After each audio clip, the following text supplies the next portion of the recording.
ท่านผู้ชมในวันอาทิตย์ก็คือวันที่22กุมภาพันธ์2026นี้บรรยากาศในทั่วประเทศแม่นเต็มไปด้วยความฟดฟื้นมวลซืนเพื่อเฉลิมฉลองวันบุญใหญ่ของชาตินั่นก็คือวันเลือกตั้งสมาชิกสภาแห่งชาติสุดที่10และสมาชิกสภาประชาชนขันแขวงสุดที่5การเลือกตั้งครั้งนี้ถือว่ามีความหมายความสำคัญยิ่งในการบูรณะ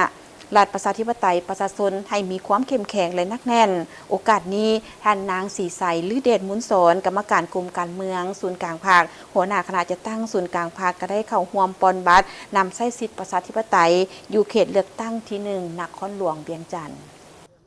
บรรยากาศอยู่ที่นี่ตั้งแต่เช้าแม้นมีความคึกคืนเป็นพิเศษพอมีพ่อแม่พี่น้องประชาชนทุกเพศทุกวัยต่างก็มีใบหน้ายิ้มแย้มแจ่มใสเพื่อมาเลาท่านำใช้สิทธิ์ของตนจุดพิเศษของการเลือกตั้งครั้งนี้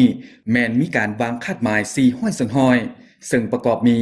ผู้มีสิทธิ์เลือกตั้งไปใช้สิทธิ์ครบ1ห้อยส่วนห้อยนำใช้สิทธิ์ตามกฎหมาย1ห้อยส่วนห้อย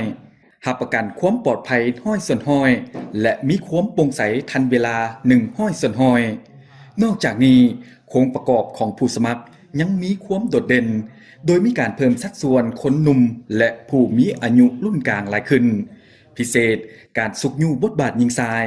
โดยวางคาดหมายให้มีแม่ยิงได้รับการเลือกตั้ง30ส่วนห้อยขึ้นไปในระดับชาติมีผู้สมัครสมาชิกสภาแห่งชาติทั้งหมด243ทานเพื่อเลือกเอา175ทานและผู้สมัครสมาชิกสภาประชาชนขันแขวง141ทานเพื่อเลือกเอา745ทานซึ่งล้วนแล้วแต่แม่นผู้ที่มีความรู้ความสามารถและมีเงื่อนไขครบถ้วนพร้อมจะเป็นตัวแทนให้ประชาชนในการประกอบคำคิดคำเห็นปัญหาต่างๆที่ประชาชนให้ความสนใจก็คือปัญหาสำคัญระดับชาติในทัศนะ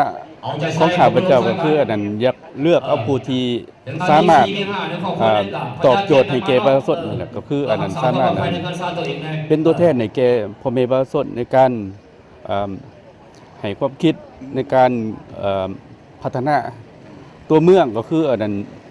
บนอยู่ของประชาชนให้มีชีวิตดีขึ้นหั่นแหละก่อนน้องมาเลือกตั้งในมื้อนี้น้องเองก็ได้ศึกษาผ่านสื่อออนไลน์ก็คือทางผ่าน Facebook เนาะถึงผลงานของแต่ละทานที่น้องจะได้เลือกมื้อนี้อยากขอเชิญชวนหมู่เพื่อนทุกคนชาวหนุ่มน้ำกันมาออกสื่อออกเสียงเป็นแรงจูงใจกับทุกคนไปเลือกเอาบรรดาทานต่างๆเด้อสำหรับอยู่หน่วยเลือกตั้งบ้านผักขาวเมืองไสธานีเขตเลือกตั้งที่1นครหลวงวิจันทร์